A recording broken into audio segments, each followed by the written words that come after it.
ஏட்டுக்கல்வி கெட்டு நான் சலித்தேனே.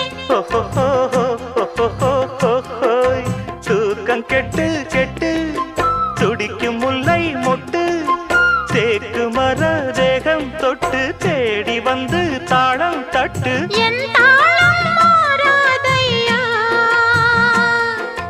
உண்ணாமல் உறங்காமல் உன்னால் தவிக்க சிந்தாமணி. என் நெஞ்சுக்குள்ளே இன்னாருன்னு சொன்னால் புரியுமா?